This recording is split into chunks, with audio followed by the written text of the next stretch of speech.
la la la la la la la. Oh, look, here comes Dog Cat Fox. Hi, Sky. Good morning, everyone, and welcome to the Sunday stream. The stream I do on Sundays, because Sunday is the day to stream on Sundays.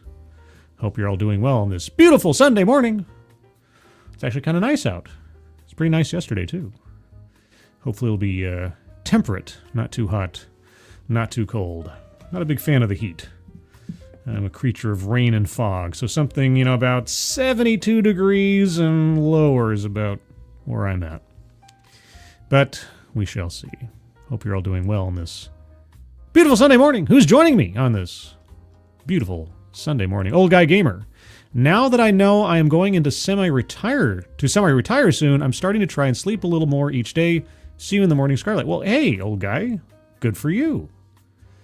Congratulations on semi-retiring. And hopefully you get some more sleep. I know from the last couple of days, sleep is important. I didn't sleep very well Thursday night. I had noisy neighbors Friday night, of course, because of course I did. And then in visiting my folks yesterday, I did happen to fall asleep at one point, sitting on their couch as we were watching, what was it called? Random Breath Test or something. It's something on Amazon Prime where in like Australia or New Zealand or something you watch. It's like the most watered down version of Cops you could ever see, but man, Australians or New Zealanders, whoever they're, completely compliant.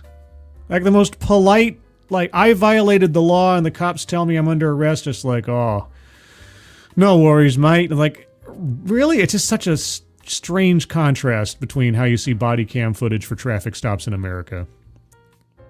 I don't know. Anyway, Alexander, good morning. Advocatus Diaboli, good morning. Meh, good morning. Chinese lying about their knockoff handbags and the internet mindlessly gobbling it up without any critical thinking.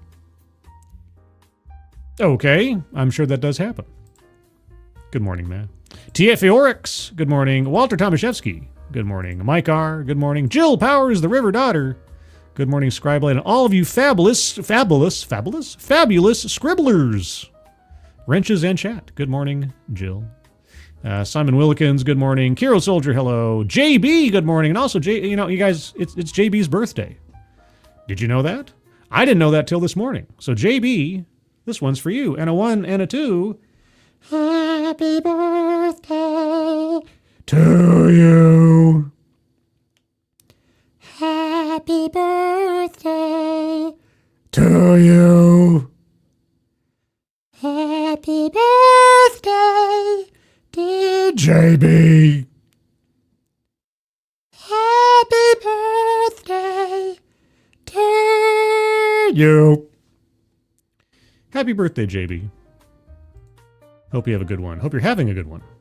Faustonia, good morning. And Faustonia, okay, you guys don't know this. If you weren't watching Agenda-Free TV the other day, Faustonia put up a super chat on Agenda-Free TV, letting the entire, 5,000 or 7,000 whatever people were watching know that Faustonia found that channel because of me and plugged my channel. And then Steve Lookner said my name out loud.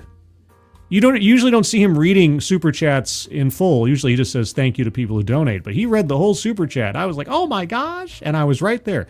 And I put into chat a couple of times. I said, thanks, Faustonia. I don't know if Faustonia saw it because that chat goes by real quick. But I did say thank you, Faustonia. So thank you, Faustonia, again. And good morning. Hope you're doing good. Who else is here? Anybody else? Anyone else? Is everybody in? Brian Morissette, good morning. Robert Pincus, good morning. John Triaxon, hello. Mike Savage, blarg. Corey Suzuki, good morning to you. Random American, hello. Found. OMG, I got a notification. Is YouTube doing its job today? That's cray-cray, yo. Some Namyol Nation, good morning. The best Remy, good morning. And anybody else? Oh, Malachi D. Wildman, good morning. Full Metal Joker, hello. Kirsten Scholl over on the X Machine. Yes, guys, I am simulcasting over on X. So if you have an X account and see this stream going on over there, I would appreciate it if you would share it, because that's what X is for. X is for sharing. All types of stuff. Hammer, the 1 ton. good morning. Juliet, good morning to you. Anybody else? Holy cow, so many people here today. Shadowclaw, and I think maybe, kinda, sort of, is that everybody? I think that's everybody. So good morning to everybody. If I missed you, if you're lurking, if you're in the future, good morning to you. Okay, oh wait, Ostsan, hello.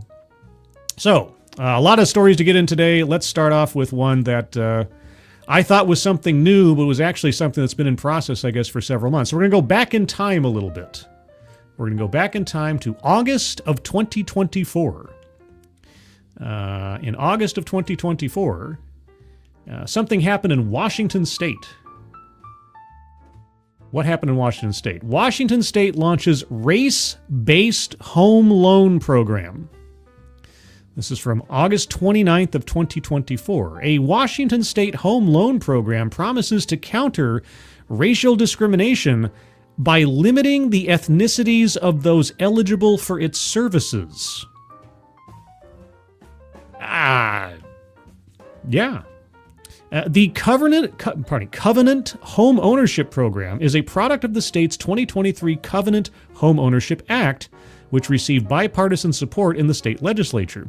That law directed the Washington State Housing Finance Commission to conduct a study on ways to reverse, quote, racial disparities in home ownership. And so, of course, the solution to, quote-unquote, solving a disparity is to try to mechanically adjust to reach equity.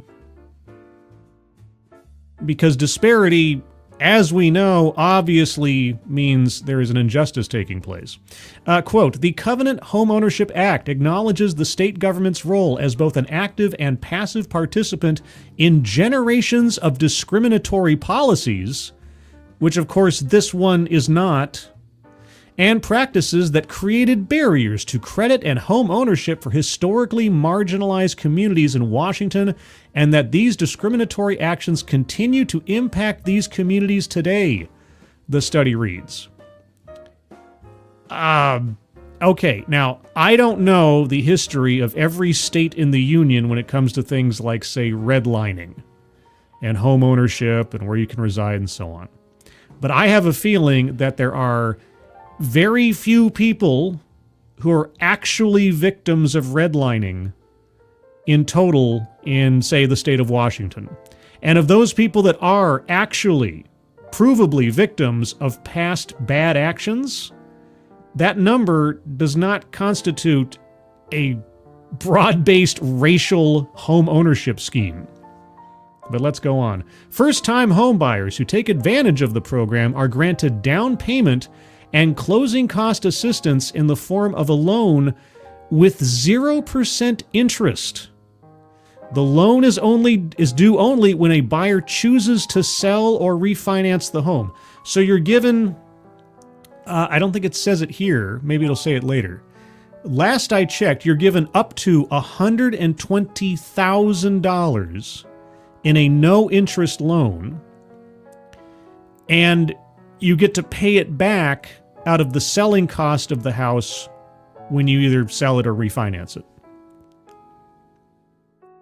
But that's not the end of the story. This is from August of 2024. Something happened the other day that changes all of that. We'll keep going, though. Individuals are encouraged to use the program if they have, quote, deep roots in the state.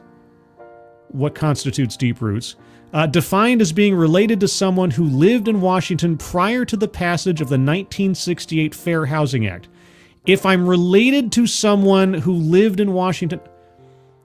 So, if I'm 3 generations away from someone who lived here before 1968, I get a free zero interest home loan of up to $120,000. Eligibility requirements stipulate applicants must be at or below 100% of the local median income and fit into one of several minority groups, including Black, Hispanic, or Native American. But if you're Asian or white, you're completely out of luck, I guess. If you're a white or Asian American first-time homeowner or attempted homeowner, you don't qualify. This doesn't sound legal, does it? Quote, the Covenant program's initial eligibility criteria are intentionally narrowly tailored The program site reads, quote, while many racial, ethnic, and religious groups in Washington were subject to unjust and egregious housing discrimination, the Covenant program considers not only this history, but also its current impacts. Is there another word we can think of that describes what that paragraph means to say?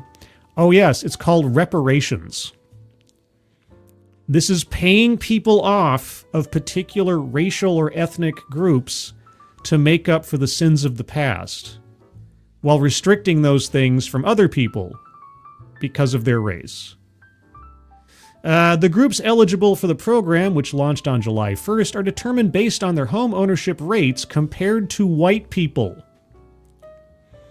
Some groups, such as the Jewish community, do not have enough readily available data to justify a history of housing discrimination, it claims. Jews were not discriminated against in housing in this country? What? Okay, quote, the Covenant Home Ownership Act is one small effort to remedy past and ongoing discrimination and its impacts on access to credit and home ownership for BIPOC and other historically marginalized communities in Washington state, the site reads. It does not represent a formal reparations effort. No, a state law being passed that is restricted to people based on their ethnicity or race, that they get a financial windfall, that doesn't represent a formal reparations effort. Who are you going to believe, me or your lying eyes? Okay, well that was back in August. That's when like everything kind of came to a head. Well, no, it's gotten worse in the last, I guess, 4 days or something. Washington's home ownership gap addressed by new law. Home ownership gap. It's not a home ownership gap. It's a racial home ownership gap disparity. But concerns over cost remains. I wonder if this story is going to give the details, because I've read a couple of stories on this, and I thought I'd get one from the local outlet to see if it had the details. A bill just signed by Governor Bob Ferguson is expected to help marginalized populations buy a home. When was this published? This is April. Yeah, this is April 26th. So what was that thing I just read from August of 2024? House Bill 1696 makes a few changes to the Covenant Home Ownership Program that Washington launched in 2024. Oh, okay. The CHP provides zero-interest home loans to help first-time home buyers cover down payments and closing costs. It helps certain racial demographic home buyers. Is this news station trying to gloss over things? Quote, we came together as nonprofit in 2021 to talk about the disparity in home ownership among lower income people, people of color, underprivileged, underserved, and how we can make a change because COVID really changed everything, said Loretta Kale, the director of home ownership Parkview Services. This thing doesn't have anything to do with your income level. It's your race. Kale said they could not reach everyone, so they, in the nonprofit sector, worked with legislators. Quote, expanding this program is a step towards closing the home ownership gap between black and white households in our state, said Representative Jamila Taylor, the primary sponsor of the bill. But that very expansion is what some are now calling reverse discrimination. It's not reverse discrimination because it's just discrimination, claiming that the state is using taxpayer dollars to enforce racial quotas. Well, let's think about this for a second. There is a disparity between the amount of white and black home ownership in the state, yes? Closing the home ownership gap between black, capital B, and white, lowercase w, households in our state. Well then, I would say that the differential between whatever those numbers are would be a quota if you're trying to close the gap, wouldn't it? Claiming that the state... It's not a claim, it's a fact. Kale called that unfortunate. Oh, it's unfortunate that you think that. It's unfortunate that you would look at the exact mechanisms of this thing and think that it does what we're telling you it does through the legislation, but outwardly and publicly we're saying it doesn't. It's unfortunate you think that. Quote, what I don't think they're taking into consideration is the overall impact housing has on so many other factors that affect their lives, like crime education. Crime education? I love crime education. It's one of my favorites. Crime education, safety, housing, where they live, you know, not in my backyard sort of thing, she said. What does that even mean? What word salad gobbledygook is that?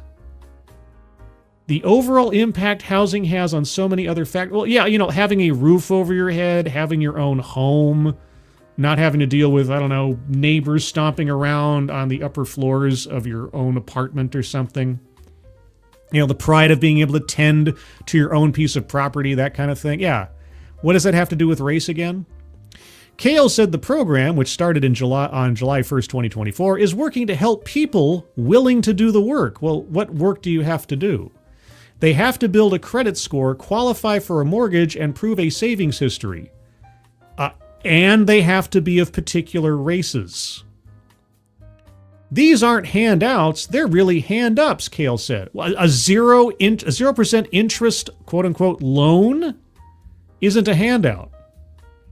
The original CHP provides no interest loans to first-time home buyers that are not paid back until the house sells or is refinanced. The loan cannot exceed 20% of the cost of the home, or $150,000. I thought it was $120,000. To qualify for CHP, household income had to be at or belong to, or you mean below, 100% of the area median income. What is the area median income? Now, under HB 1696, home income eligibility is raised to 120% of AMI. So at or below 120% of area median income.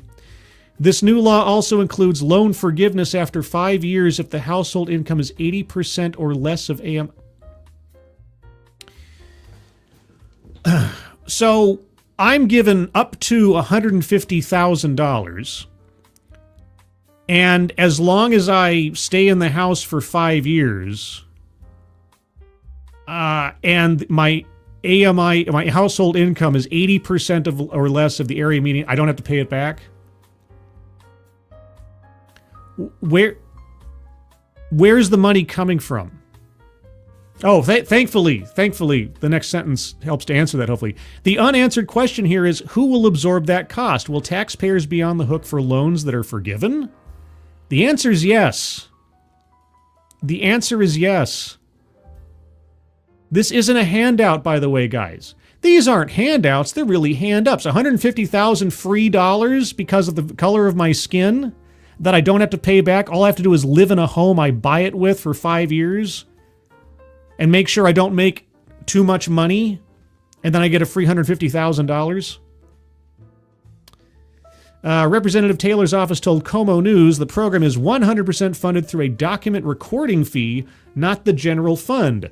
Only those who purchase a home pay the fee. You mean those of us who purchase a home with our own money have to pay a fee to fund somebody else's free $150,000 quote-unquote loan? It's a grant, it's a gift, that they don't have to pay back. So the rest of us who don't have the advantage, let's say, of being the right skin color, we're going to pay increased fee. And so when that bucket of money paying out these gifts to people as reparations runs out, what happens? How do you refill that bucket? Increased fees, correct? The CHP was designed to benefit one or more economically disadvantaged classes of people. Oh, so all black people are economically disadvantaged? And all white people are economically advantaged? Oh, okay. Supporters of the bill point out that about 69% of white households in the state own their homes, compared to just 34% of black households. And again, capital B black, lowercase w white. Okay, and so we get to punish everybody who's not black with increased fees in their filings. The idea behind HB 1696 raising the AMI threshold is that it will now allow more people in the state, more, more people of one race in the state to buy a home who have previously been excluded from this club. Quote, we're just trying to give them a way that maybe they never thought existed. You mean space way, not a way. Not to give them away, but give them a way. Who is writing? Is Chris Saliza the editor for this thing? We're just trying to give them a way that maybe they never thought existed. $150,000 of free money. I never thought that existed. And again, there are so many programs that are offered in Washington state that people are only hearing about this one, and they're centering their objections on the fact that it may be race-specific or geographically specific, but we're trying to create these opportunities for everybody that's willing to do the work, Kale said. Well, I'll tell you what, if I move to Washington state, I'll do the work. Do I get $150,000 free of charge for quote-unquote doing the work? What is the median income that I have to stay at or below at 120%? But Julie Barrett, the founder of Conservative Ladies of Washington, said the law will likely drive up home prices and closing costs due to increased demand, making it tougher for non-eligible buyers. Well, yeah, I mean, if the bucket of money being given out to people, free of charge effectively, is coming from filing fees and everything else, then again, everybody who is legitimately buying a home with their own money or an actual loan will end up paying more to pay off somebody else's free of charge grant. HB 1696 also adds representatives from a non-profit housing counseling organization to the oversight committee. Well, how much of a paycheck are they pulling? The original CHP has helped more than 200 families across more than 20 Washington counties to access home ownership. Oh, 200 families. So $150,000 times 200. Let's see. I'm not a math major. I'm an English major. $150,000 times 200 equals carry the one times two. Yeah, okay, so $30 million. $30 million since last July. Let's see. Okay, so July, August, September, October, November, December, January, February, March, we'll say. Okay, so 9 months. Okay, so divided by 9 equals... so $3,300,000 a month is being given to people, and now will be just given to people if they can stay in a home for 5 years and not make too much money. All right, so if you're spending $3 million a month on this, okay. I mean, anybody in the chat, if you want free, well, I guess you have to show that you have a relative that lived here before 1968 or something. Okay. If you happen to have a relative that lived in Washington State before 1968, and you're the right color, hey, $150,000 could be yours. If the price is right. JB, thank you so much. I tossed an article under the Sunday Show thread on Discord. Might find interesting. Monk and Jack were losing their shit over it. I will take a look in a little bit. Thank you, JB, and happy birthday again. Let's see. I encourage them to live there. Advocate is... Oh, what? Sarah. Hello, Sarah. Good afternoon. Let's see. K. Roberts, and if you back out of the deal, there is a separation fee. It is a world of horse manure. Leave the city, buy a land with trees, build a cabin. Was that about this? I'm scrolling up backwards, so I'm going backwards in time. Bongho, congratulations, Washington. Your governor is a weetawd, and so are his voters. That is an insane thing. That is an insane piece of legislation. How is that legal? I mean, just under the Constitution alone, you talk about like redlining. Oh, redlining, where we're restricting people on where they can live and how they can get financing on the basis of their race. We'd never do something like that. Now, here's the Covenant Home Ownership Program. Where? Boy, oh boy. Why is there not a lawsuit out the wazoo for this? And especially that one part where it said like, oh, Jewish people can't prove that there's any data that they've been discriminated against, so we're going to restrict it from them. Now you have a religious and a racial test for free money from taxpayer money. Taxpayer money. Let's think about that for a second, shall we? Is there something that might apply here? I don't know. The Civil Rights Act of 1964, maybe Title VI. Simple justice requires that public funds, to which all taxpayers of all races contribute, not be spent in any fashion which encourages, entrenches, subsidizes, or results in racial discrimination. I think the state of Washington receives federal financial assistance in some way. And since money is fungible, how are they getting away with this? I don't know. And it's been gotten away with since July of last year. But this got out of committee, it went through review, and now it's law, and now they've amended it to make it even more ridiculous.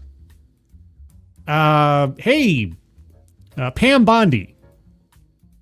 I don't know. Maybe this is something the DOJ wants to look into. How this was allowed to happen in the first place. Boy, Washington's the entire West Coast, I tell you, Washington, Oregon, California, so many nutball stories come out of there of this stuff. It boggles. Class action lawsuits are. I certainly hope so. I've never owned a home. I would love to be handed $150,000 free of charge. All you have to do is stay under a particular 120% of median income. I don't even know what that is. What is the average median income for Washington State? Hold on. The median income Washington State. All right, $47,149 as of 2023. 47, but now you have to. It's 120%. So you have to stay at or below 120% of that. All right. So again, because I'm not a what's 20% of 47,000? Let's see. 10% would be 4,700. So 8. Let's just call it 5. Another 10,000. So we'll just say $57,000 a year. Okay, so if I can remain at or below $57,000 a year of income, I can get $150,000 free of charge to buy a house as long as I live in it for 5 years. And if I find a house in the boonies somewhere, because I'm guessing it probably isn't cheap to live in, say, Seattle. So if I find $150,000 or less house at cost somewhere in the suburbs, well, I get a free house. If I just stay there 5 years and I don't make more than $57,000, hell, I can do that. I should. Wait, do I have any relatives? I don't have any relatives that lived here prior to 1968. Oh, wait, I'm not the right. Oh, that's right. I'm not the right color. It doesn't matter. It doesn't matter. It doesn't matter. What a world. What a world. All right. Speaking of discrimination of a kind, let's go into the realm of video games. I know, it's a little odd for me. A lot more people talk about video games than I do, but I always find this interesting. Because I have used NexusMods before on video games that I own. NexusMods decides to allow an Oblivion remastered mod that changes body type options to male and female, declares it's not, quote, a battleground for broader cultural or political debates. Well, yeah, after you got backlash. So for those of you that don't know about this, and I can understand if you don't because this is video game nerd stuff, a remastered version of a classic role-playing game, Elder Scrolls Oblivion, was released last week. And one of the changes made to the game, in addition to completely revamping all of the graphics and a whole bunch of systems and stuff, was they changed the classic male or female decision at your character creation screen to type 1 body or type 2 body. Because reasons. And a whole lot of people found this to be, of course, non-binary woke nonsense injected for no discernible reason.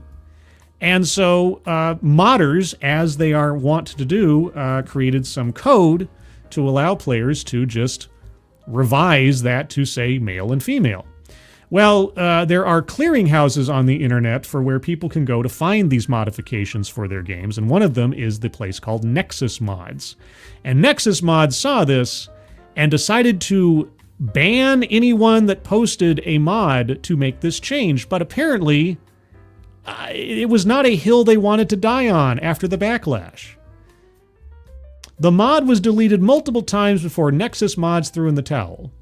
One of the very, very small changes in Oblivion Remastered is a switch in the character creation from male and female bodies, as it was in the original, to body type 1 and body type 2. It's the sort of thing that would likely go entirely unnoticed, were it not for the distressingly predictable explosion of outrage from the usual corners of toxic gamerdom. By the way, this is PC Gamer. PC Gamer who doesn't actually care about gamers. And in short, the creation of a mod that brought back the original male-female body options. For a few days, NexusMods made a point of removing the mod called Body Type Selector whenever it was uploaded and re-uploaded, because of course these guys can't take no for an answer. These guys. The very fan base that justified a full remaster of a 15-year-old game, or whatever it is. Yes, these guys, the guys that have made this remaster one of the most successful launches of a game in probably video game history. These guys, these toxic gamers. But now Nexus has changed course and decided to allow the mod to stand. Oh, thank you, NexusMod. This game that I bought, right? This game that I paid for, that I own, that I supposedly own, that, and Bethesda, the company that makes the game, you want to talk about a modding community. That's kept Bethesda going for years now. I wish to modify the game that I bought to perform in a way that I prefer. Oh, well, you're not going to allow me to because you've decided I'm too toxic to have the game actually fully resemble the one that I'm buying it for because of my sentimental connection to its original version. The reason, according to a community notice on the mod page, is that the mod itself doesn't violate any policies. Then why did you do it? And that the previous uploads were taken down not because of their content, but because of, quote, the uploader's behavior. Oh, what did the uploader do? The account of the original uploader was banned. Why? But the mod, or a functionally identical one, resubmitted by another user, has now been allowed to stand. So, a guy makes a fix for what people are complaining about in the game. You ban his account because of his behavior of... What was his behavior again? Quote, to clarify, the mod was not taken down because of its content. As stated in the ban notice, it was removed due to the uploader's behavior. In the comments, the uploader expressed an intent to incite drama and endorsed an external site explicitly designed to host inflammatory content. This kind of behavior directly violates our community standards. I'd love to see what the examples of this are. Quote, we recognize that mods like this can bring sensitive discussions around gender and identity to the forefront. No, they don't. They don't. While these are important conversations, our platform exists to support creative expression and modding, not to serve as a battleground for broader cultural or political debates. I want to read that sentence one more time, and then switch over to a different story. While these are important conversations, our platform, NexusMods, exists to support creative expression and modding, not to serve as a battleground for broader cultural or political debates. Now, you might think, golly, well, that sounds, maybe they just made a mistake. The problem is, this is not the first time that NexusMods has done something like this. Let's take a little travel back in time, shall we? To August of 2022, Spider-Man mod that swapped pride flags for US flag axed by modding sites. NexusMods and ModDB both took action against the mod and its author.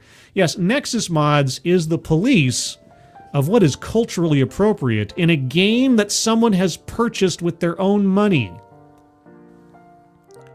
But no, it's not a platform for cultural or social battles or nothing. We're just going to tell people what they can and cannot do. We're going to punish people for not adhering to our belief systems and freedom of expression and creativity and artistry and modding. No.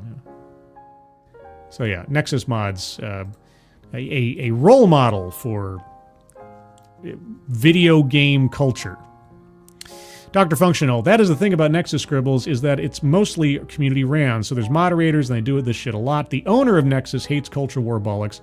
Well, then the owner really needs to start filtering out or doing some kind of vetting on the activists that are running things. Maybe it's too late. I don't know. Maybe it's sort of like a social justice warrior, Gamergate type infiltration that you just can't get rid of. But at this point, I'd really do something about it. That's just stupid. And people are going to find the mod anyway. It's like, oh, we're doing the good thing. I mean, discussions about gender and a gender identity report. Nobody's talking about gender or gender identity in Elder Scrolls Oblivion. It's just picking male or female, just like the original game. And why Bethesda did that in the first place, I know why they did it. But they knew they were going to get flack for it. It happened. It wasn't that there was that same thing with Starfield. Silliness. BV Luminous. That would make more sense if it was a cockshot to be found. Yeah, if it was something that was. But here's the thing. Even on NexusMods, if you log in and you do age verification, there are mods on there for games that put all types of things into games that are not appropriate for the dinner table. It was just changing text, for crying out loud. As far as I know, it doesn't affect anything else in the game but just the text of that one screen during character creation. But that alone was enough to start a battle, and they lost because they didn't have a leg to stand on. But yeah, but that was the one part I wanted to highlight. The absolute hypocrisy of NexusMods saying, "Oh, our platform's not here to have cultural battles." Like, yeah, well, that it is because you made it that way. And you lost the battle. Roan Harushin, good morning. Darren Root, hello. The real kicker is they didn't even use the right Spanish flag. What? I'm reading something out of context, which isn't the first time. Jill Powers, yeah, I've seen some on Steam a long time ago that were porn. Oh yeah, there's tons. There's tons. If you're looking for that stuff, if you want to have all of your NPCs go clothless in Skyrim or something, it exists. You can find it. But that's your own business. Also, Andy, the Toy Master Masterson. Good morning, Andy. Hope you're doing good. Everybody who don't know about Andy Masterson, go check out his channel. He's a frequent over on Doomcock's channel, and he does custom action figures, amongst other things. Several of our fellow YouTube celebrities he has immortalized as action figures. So, good morning, Andy. Let's see. Let's move on from that to... What else did I have? Oh, yeah. Let's talk about criminal judges. I know a lot of you probably already know about this story. I just find it great.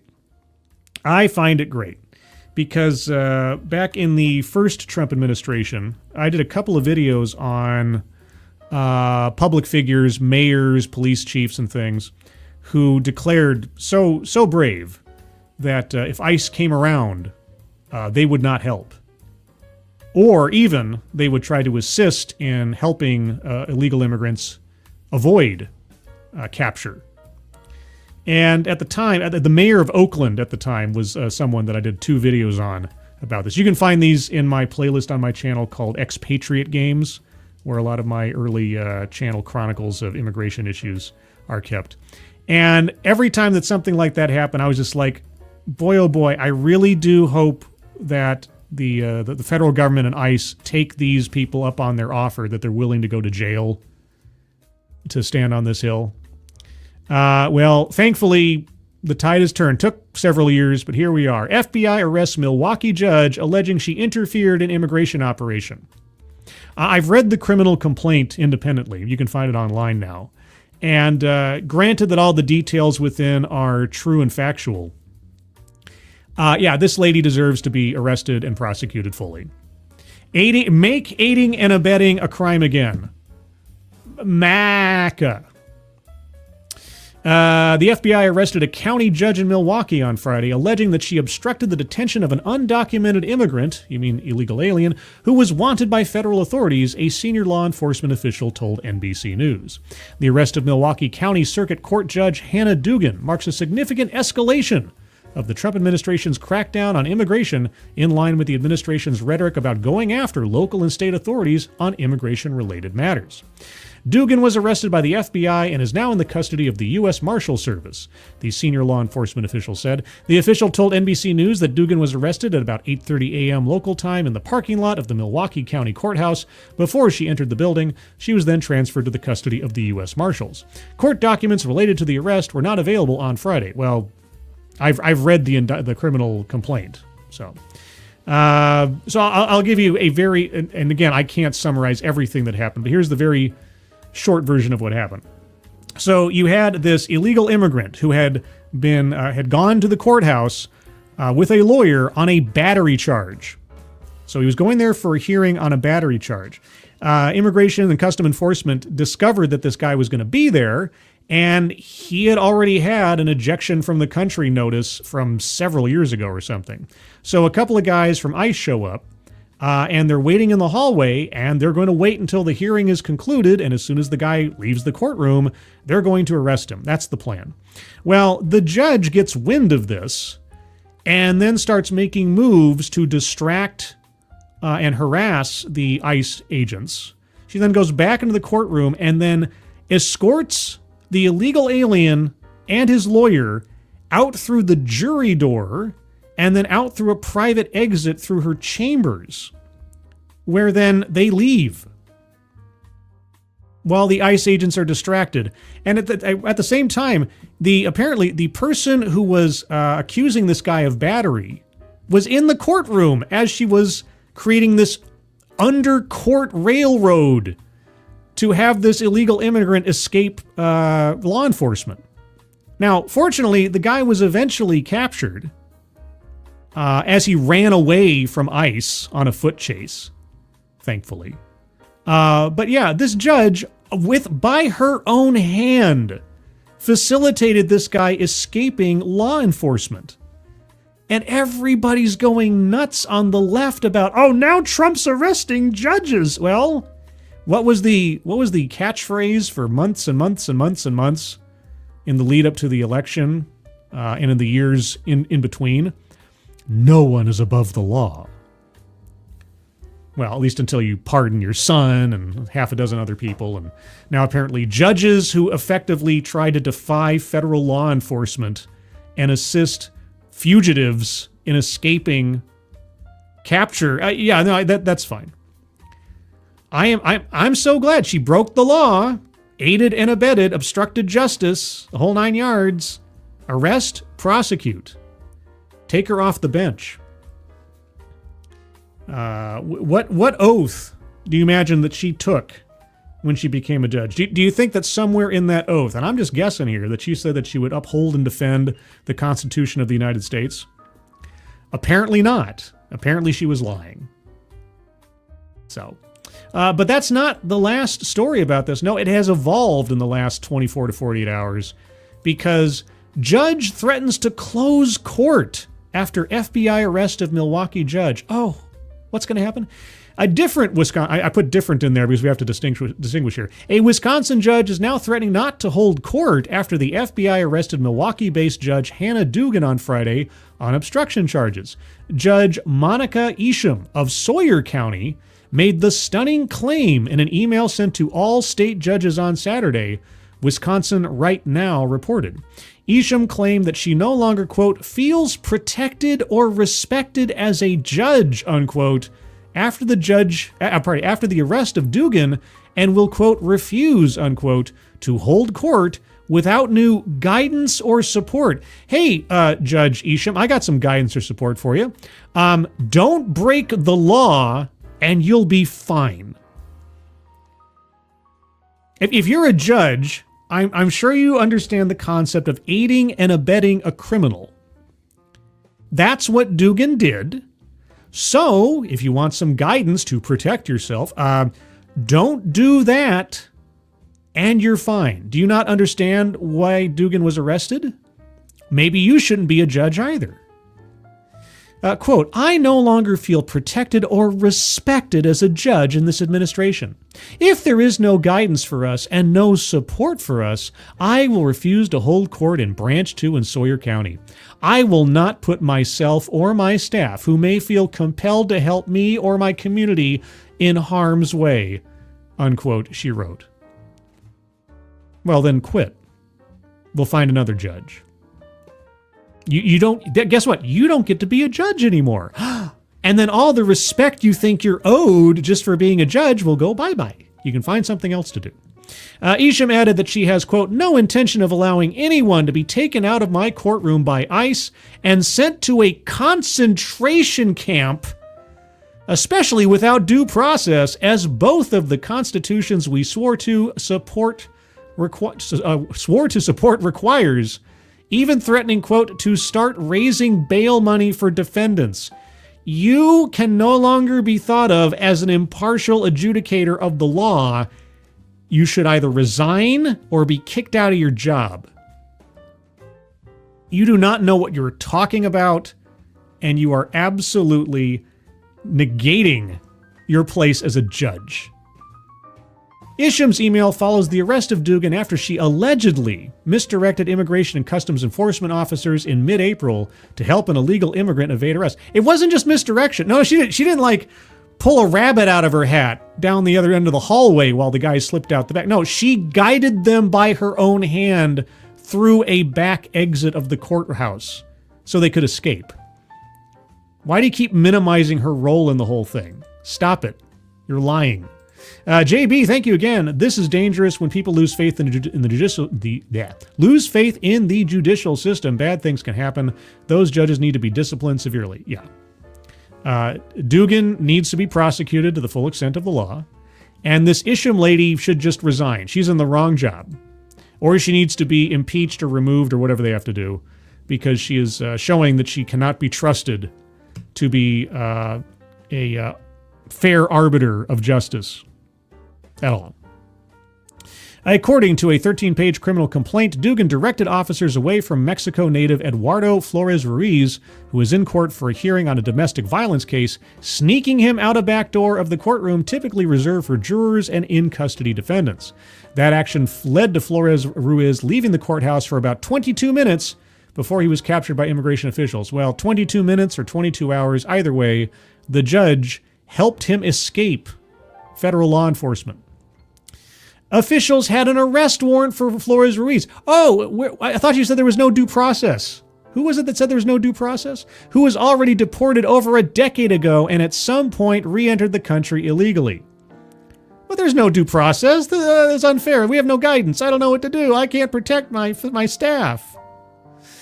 Isham defended Dugan's alleged conduct in her email on Saturday. Quote, yesterday, Judge Hannah Dugan of Milwaukee stood on her oath in the very building she swore to uphold it, and she was arrested and charged with felonies for it. Enough is enough.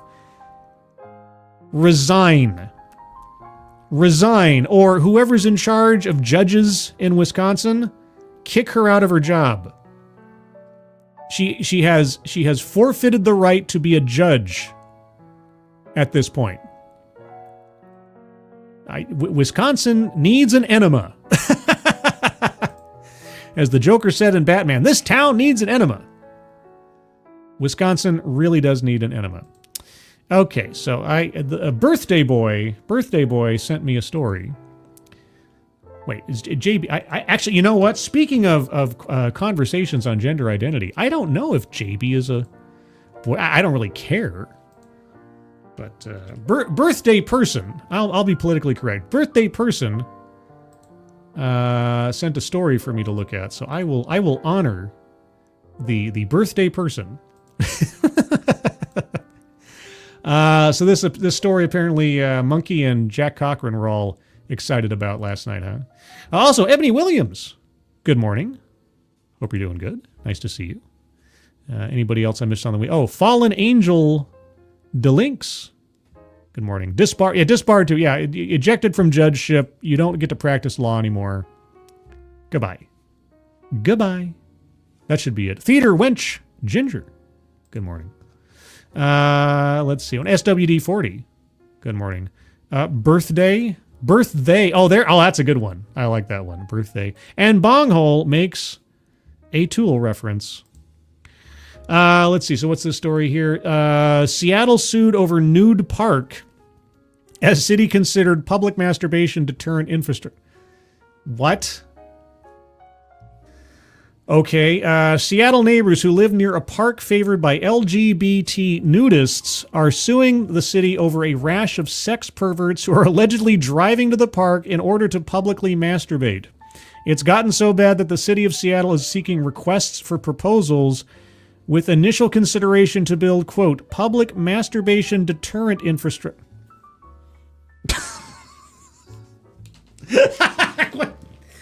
Okay, and of course, as soon as I read that, my imagination starts going into overdrive. What infrastructure could you create to deter such a thing? What was the need? Was the beach designated as a nudist area? I mean, some places have that. Was this zoned for this or something? The neighborhood group Denny Blaine Park for All is filing a complaint against the city of Seattle and its Department of Parks and Recreation, quote, to abate public nuisance and for breach of fiduciary duty in King County Superior Court. The legal complaint hits the city for its, quote, failure and refusal to protect the public interest. Okay, the park drew attention statewide after neighbors were angered that the park has become a nudist attraction. Okay, but it was politically tricky for the city because it became favored by Seattle's LGBT community. Last May, the city announced a plan to build a playground at the park as a way to deter the nudity that upset local neighbors. The playground was donated by a neighbor after the city was accused of targeting the LGBT community by seeking to alter the park from what it had become. Mayor Bruce Harrell backtracked and did not intervene. Why do you need to be naked in public? Why is that inherent to the LGBT community? What? Neighbors said there's a new problem. Because of all the news coverage, voyeurs from around the area, primarily men, have come by to stare at the nude beach and park goers while masturbating publicly. Oh, jeez. Quote, it is now a regional venue for criminal and uncivil behavior that includes public masturbation, public sex, and other types of indecent exposure, drug use, unlawful public nudity, environmental damage to the shoreline, and scofflaw parking that prevents fire trucks and ambulances from reaching neighborhood homes.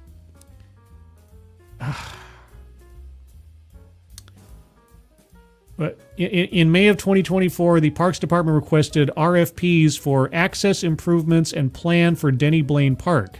According to the city document, it asked for plans to build, quote, public masturbation deterrent infrastructure. It's unclear what that means. The total project budget is $500,000.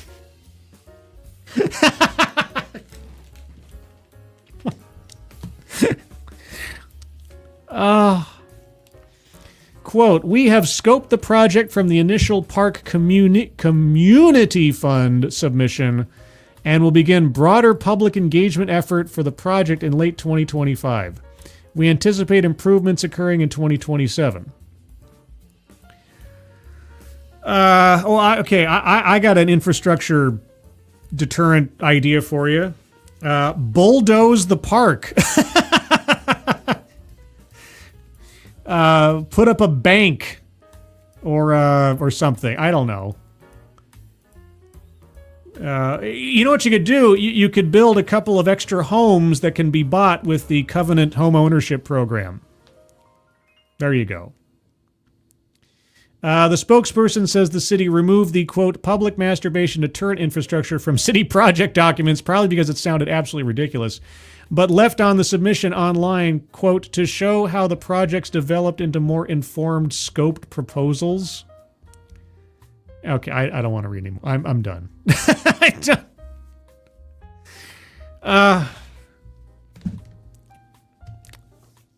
didn't I just say a minute ago that, places... Now, would you want to live in Seattle? Even if you had $150,000 free of charge, yeah, you'd still want to go to somewhere in the boonies. Probably. Data Wasteland, make erections stiff. Oh, that's not. Faustonia, thank you so much. Make asylums great again. Good, great. Like, deterrence infrastructure. I can't, like, what would that, whoever wrote that, I would love to know what was in their mind when they wrote that phrase into the proposal. I really, just out of morbid curiosity.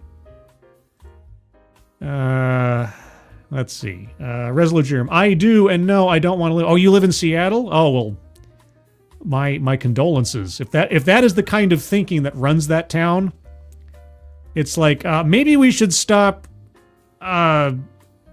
egregious public acts of lewd and lascivious conduct from happening. Oh, well, that would offend the LGBT community. It would offend it writ large. I bet you dollars to donuts that if you policed that beach for this kind of stuff and made it go away, I don't think the LGBT community would be unhappy. Because I have a feeling that the broad population of anybody that falls within that combination of demographics really want to associate themselves with public masturbation. I just have a feeling. I could be mistaken, but I'm pretty sure. Jill Powers, changing the rhetoric doesn't change the intent. They knew it was a problem site, and the playground is an attempt to lure kids to it. Of all the things that they mentioned, it's like, so you want to attract children to a, I don't even know, has it been a nude beach for a long time or something? Either way, it's become that.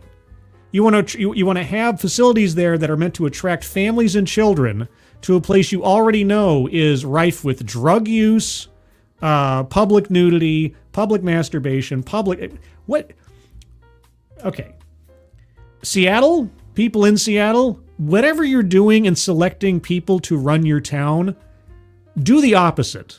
Like, whatever you're thinking of doing, like whatever you're thinking of voting for when it comes to election time again, if your impulse is to vote for person A, vote for person B.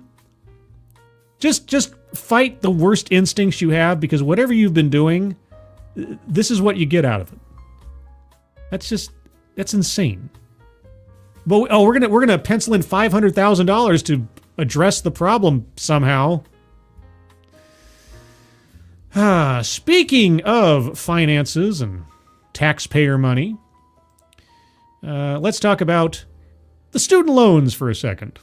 As student loan wage garnishment resumes, women will bear the brunt. Yes, everyone, the meme lives on. Something bad happens, women most affected. Now, it could be statistically true. If I remember correctly, there are technically, on the planet Earth, a percentile or two more women than there are compared to men, I think. So maybe the headline is actually technically accurate. But let's find out. The U.S. Department of Education has announced that it will resume student loan wage garnishment for borrowers in default, ending a years-long reprieve that began early in the pandemic. Because reasons. For the first time in 5 years, Americans who have fallen behind on their federal student loans could see part of their paycheck seized to repay that debt. Well, it's called a loan for a reason, at least until some idiot governor passes a new amendment to change loan to gift. But that's Washington State. That's not going to happen under Trump. So everyone who signed the documents to take out money that you agreed to pay back, the time has come. While this move affects millions of borrowers, it is likely to hit women borrowers the hardest, argues 19th News. I wonder what that's named after. An independent nonprofit newsroom, reporting on gender, politics, and policy. Women hold the majority of outstanding student loan debt and earn less on average than men, making any wage seizure especially punishing for their finances. Well, golly, I mean, If only they had gotten degrees in things that provided a larger income. And only if, I don't know, they had thought ahead to, well, gosh, if I want to raise a family someday, I might have to take myself out of the workforce. But I've got this gigantic amount of student loan debt that I paid, well, not paid, but I spent on my gender studies degree. What am I going to do? Let's see. After a lengthy pause on collections during the pandemic, the government is restarting aggressive collection efforts on defaulted student loans. Well, that's kind of what happens when you default on a loan. The Education Department's Federal Student Aid Office will resume collections on defaulted loans starting May 5th, 2025. This means that borrowers who haven't made payments in 270 days or more are again subject to penalties like withheld tax refunds, Social Security offsets, and student loan wage garnishment. Women hold a disproportionate share of student debt, making the financial impact of student loans especially severe. Okay, well, I don't really care about the women part so much as individual people chose to take out loans and agree that they would pay them back. They signed the papers. It was conditional on acceptance of the money. So, women are more likely to borrow for college and graduate school, carrying about 2/3 of the nation's $1.6 trillion student loan debt. Okay, trillion with a T. A big, fat, iron T, $1 trillion. This is how much money that has not been paid back to the government, paid back to the taxpayer for supporting someone's academic aspirations of their own accord. Majority of student loan debt. Women hold roughly $929 billion in student debt, almost 2/3 of the country's $1.54 trillion education debt load.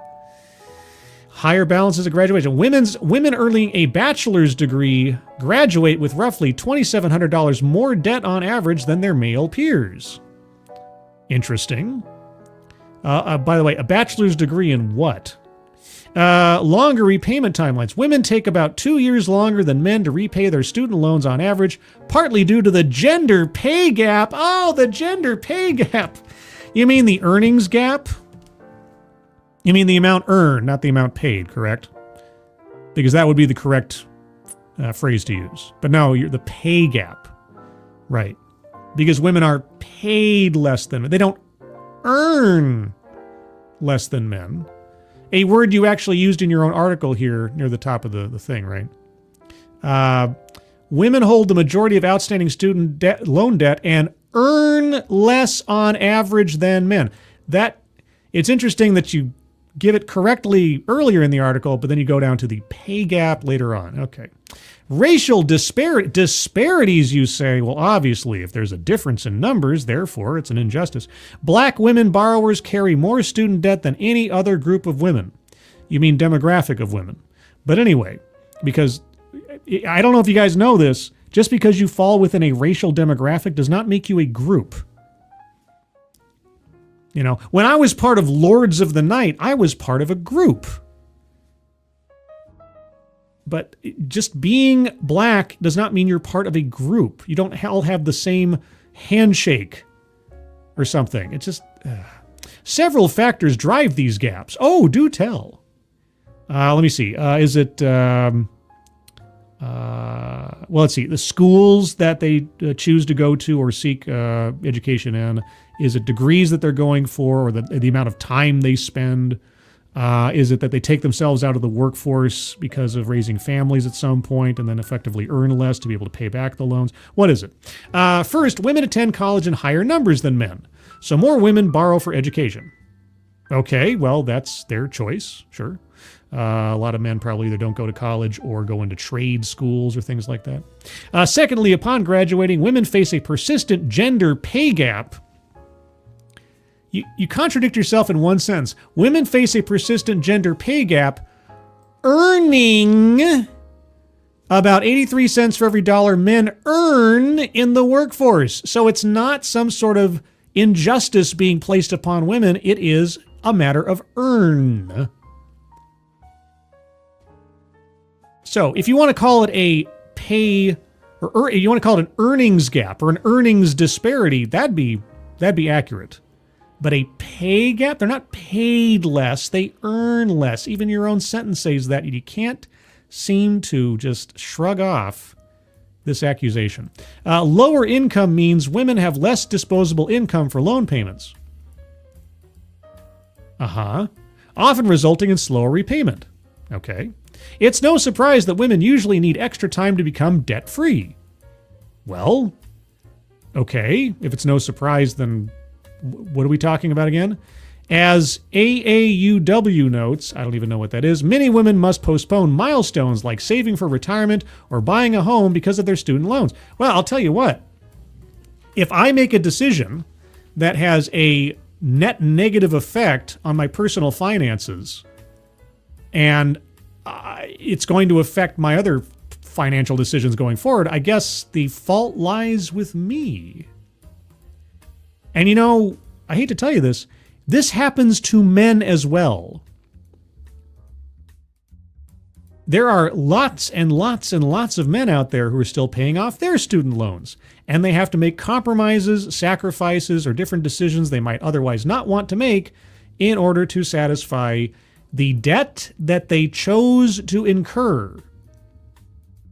In essence, the student debt crisis intertwines with the gender wage gap. Oh, now it's the gender wage gap? I thought it was the pay gap, leaving women in a financially precarious position. You forgot a phrase here. Of their own making. Faustonia, thank you again. Holy cow, it's very generous of you. Thank you. I'm in STEM, and I confirm the other side of this debt crisis affecting women. STEM pays really good, but I see about 10 to 15% women, despite corporations really wanting to even that out. Men in STEM don't complain about student debt. It's about personal choice. You know, on average, and I know it doesn't mean it doesn't happen. This is just reality. On average, women are not as interested in technical, industrial fields as men are. That doesn't mean you can't have a woman in a technical or industrial field. It just means it's not as common as men. Just like you don't see as many men in care positions like nurses and such. Those are always the classic ones, right? You have sewer workers and nurses. You have garbage men, and you have, daycare, that kind of stuff. But yeah, if you choose to take out, it doesn't matter, and really, it really doesn't matter what you do. If you choose to take out a loan, you agree to pay back this loan over time. You take taxpayer money to fund your education, and then you have to pay that back. I mean, don't get me wrong, lightning strikes people all the time. If you had a plan for a career you wanted to go into with the education you bought with your loan, and that career does not come to fruition, it could be just by dumb luck and circumstance, right? It's like things don't click for you as they do for somebody else. You don't meet the right people. You don't make the right connections. You miss that train and that one great job goes by the wayside. Whatever. That doesn't change the fact that you agreed to pay that back. It is a gamble. But it's a gamble that you go into with your eyes wide open. If I took out a loan, I'd expect to pay it back. I would agree to pay it back because I've taken on an obligation. If I can't pay it back in the time that I agreed to, well, then I have to renegotiate or something else, or risk having my wages garnished, or risk having a lawsuit come my way to sue me to have my wages garnished, whatever. You know, that's the reality of the situation. Of course, unless you're in Washington State and are of a particular skin color and you're looking to buy a home, in that case, well, hell, $150,000 could be yours if the melanin is right. I apologize for the tiny print on here. I don't know if I can... It's kind of useless now. Let's see. In essence, the student debt crisis intertwines with the gender wage gap, leaving women in a financially precarious position. It should also be noted that the gender pay gap, wage gap, pay gap, may underestimate the true gap, given that it doesn't account for monetary benefits that are calculated based on a percentage of salary. These include retirement matching contributions, bonuses, and reduced Social Security benefits. Okay. Oh, here we go. Women of color, particularly Black and Latina borrowers, are at an even greater risk of harm from renewed collections and student loan wage garnishment. These groups, demographics, tend to graduate with higher debt balances and lower incomes, a double bind that makes default more likely. Again, you agreed to pay back the loan. On average, Black women borrowers have higher student loan balances than their white peers. A year after completing graduate school, Black women owed over $75,000 in loans on average, far more than white or Latina women who owed just $56,000. Okay. Disparities in wealth and pay contribute to this gap. I guess so.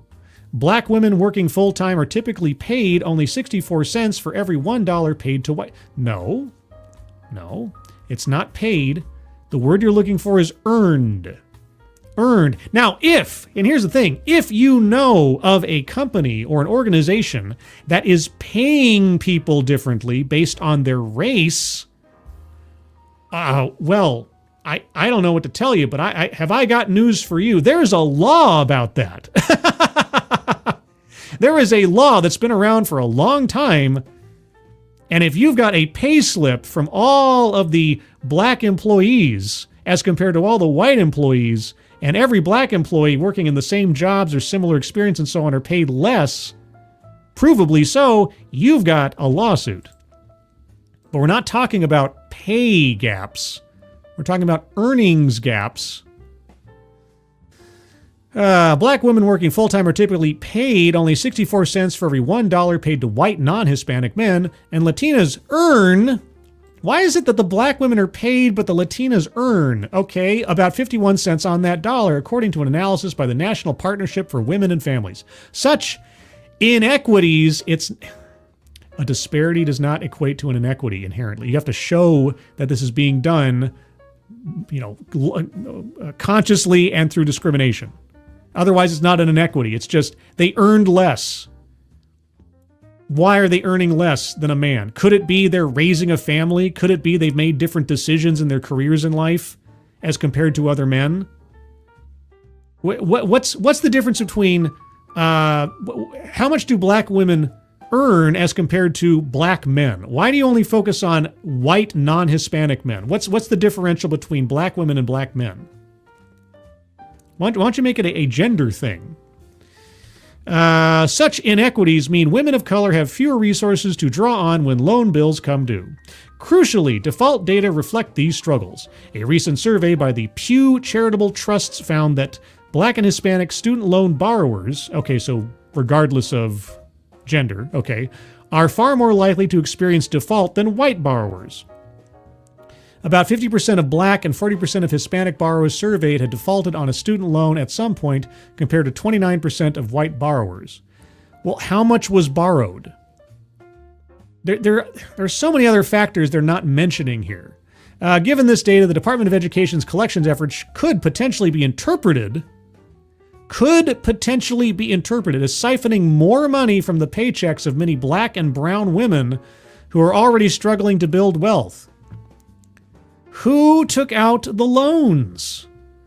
Consequently, what appears on the surface to be a simple issue of student debt collection could be reframed as a consumer protection issue and a gender, equity, and racial justice issue, since wage garnishment could widen existing economic disparities. I mean, it's just an innocent student, but it could be reframed. This comes to us from Forbes, doesn't it? Yes. I'm just saying, guys, if this goes on, if this happens, it could be reframed this way to make it all racist and sexist. Not about just, do you have an outstanding loan, yes or no, regardless. The Department of Education has said it will notify student loan borrowers before initiating student loan wage garnishment, and it's urging those in default to contact the default resolution group to work out a plan. Borrowers can often rehabilitate their loans or enroll in an income-driven repayment plan to avoid the harshest consequences. That offers some hope of relief, but outreach may not reach all affected individuals in time. Ultimately, the resumption of collections on student debt without addressing underlying issues like the gender pay gap and predatory lending could exacerbate gender inequality. I could. We're just telling you that as soon as May 5th hits and all of the student repayment stuff starts, it's possible that we at Forbes may reframe this as a completely unjust and discriminatory thing from the Trump administration. You know, that racist, sexist Trump administration wanting people to repay their debts. Is the Trump administration going to give a pass to white people to not have to repay their debts? Are they going to take the reverse of, say, Washington State when it comes to loans and debt? No. Absolute nonsense. This is Forbes like saying, I'm not saying I'm going to push this button calling you a racist and a sexist, but I'm just saying we're getting ready. we're getting ready to publish more stories about how racist and sexist loan repayment is. Faustonia, this article does not even address the real issue that the people complaining about paying their debt are taking worthless crap in college. Good luck monetizing that shit. Exactly. And that's not, they didn't give us any statistics on exactly what realm of bachelor's degrees are coming out of all of this loan debt. What quality of education are people getting that they're having trouble then after the fact repaying the loans? Now, I'm not one to talk. What did I get out of college? I got an English degree. How did I monetize that English degree? Well, I went into debt collection, and then I went into information technology. And it was all kind of stumbumbling my way into these things. And the actual use of my English degree has been, except in like making sure I spell things correctly in my emails and certain other projects, relatively minimal. Because I had to adapt to the environment around me and the jobs available. I took what was available because it's like beggars can't be choosers, and especially when you have an English degree, it's like, how can I leverage that? I never really have, honestly. Not in any meaningful way, but, I found a way around it. And a lot of people don't necessarily get into careers that are exactly aligned with their degrees. Like Sister Scribe got a degree in communications for the sake of going into broadcasting. And now she works in the legal field. In between, there was a whole bunch of other things she did, but hey, and heck, she's doing better than I am. So anyway, yeah. I don't know. This is why I try to avoid using credit cards as much as possible. I try to have as little to no debt as I absolutely can in life. Just if you do not buy what you cannot afford, do not take out a loan on something you do not have a reasonable belief you're going to be able to pay back. And I get it, and I've seen it happen in people in my real life as well. Through no fault of their own, just by circumstance, the economy takes a dip here, there, and otherwise on a home loan, on a car loan, student loan. You just end up in a place where you can't pay it off or pay it off in the way or the schedule that you wanted to. As they mentioned in the article, there are already programs set up that account for that. And yeah, if you're having trouble, they can reestablish or evaluate where you are and how you can pay it back. But again, when you agree to take out a loan, you are expected to pay it back. That's it. That's the long and the short. Teach your children financial literacy. And also, for my time in working in debt collections, always, always, always, before you take money from someone, read what you are signing. I'm just saying. Banks and elsewise probably have things fairly cleared up at this point. Maybe not. Depends on the bank. But anybody else you're taking a loan out on, read the fine print. Please, please, please. One more thing before we go. I saw this and I thought, well, I'm a YouTuber. Let's talk about a YouTuber. U.S. YouTuber remains in custody in India after visiting restricted island with a Diet Coke can. So I got that wrong on the thumbnail I put on a regular Coca-Cola can. This is a Diet Coke can. And this caught my eye because there's been several stories of YouTubers or IRL streamers like Johnny Somali and Vitali and these other guys who have gone to foreign countries and gotten themselves into some trouble by breaking the rules, either intentionally or otherwise, depending on the individual. So I was curious about this one. This reminded me, for those of you who are old enough to remember, a little movie called The Gods Must Be Crazy. If you haven't seen that movie, check it out. You can ignore the sequel. But the first one, boy oh boy. New Delhi, a 24-year-old American YouTuber who was arrested after visiting an off-limits island. Well, that was your first clue. This is an island you're not allowed to go to. In the Indian Ocean, with hopes of establishing contact with a reclusive tribe, was further detained in custody on Thursday. You know, I realize this person was 24 years old and too young to know this, but I would recommend, for educational purposes, watching the films, if you can stomach them, Cannibal Holocaust and Green Death. Just enough. You don't have to watch the whole thing, but just enough to understand, if you're going to go try to contact a reclusive tribe in the middle of the jungle somewhere, you might be making a bad call. I'm just saying. So first, it was an island you're not allowed to go to. Secondly, he's going to try to contact people that are a reclusive tribe of people that, maintain their own existence. Mikhailo Viktorovich Polyakov. I don't know if I'm saying that correctly, but I'm trying. Will next appear before a local court in Port Blair, the capital of India's Andaman and Nicobar Islands, on April 29th. Well, that's Tuesday upcoming. Polyakov from Scottsdale, Arizona, was arrested on March 31st, 2 days after he set foot on the restricted territory of North Sentinel Island in a bid to meet people from the reclusive Sentinelese tribe. Sentinelese tribe. Okay. He left a can of Diet Coke and a coconut as offering for the tribe this time, after he failed to contact the Sentinelese. He shot a video of the island on his camera and collected some sand samples before returning to his boat. Quote, "It may be claimed to be an adventure trip, but the fact is that there has been a violation of Indian laws. Outsiders meeting Sentinelese could endanger the tribe's survival," said a senior police officer requesting anonymity, as he isn't authorized to speak about the case under investigation. Yeah, I don't know, diseases they've never encountered before, they have no immune system for. You could wipe out the entire tribe. That kind of thing. Polyakov is suspected of violating Indian laws that carry a possible sentence of up to 5 years in prison and a fine. Go away. Visitors are banned from traveling within 3 miles of North Sentinel Island, whose population has been isolated from the rest of the world for thousands of years. The inhabitants use spears and bows and arrows to hunt the animals that roam the small, heavily forested island. Deeply suspicious of outsiders, they attack anyone who lands onto their beaches.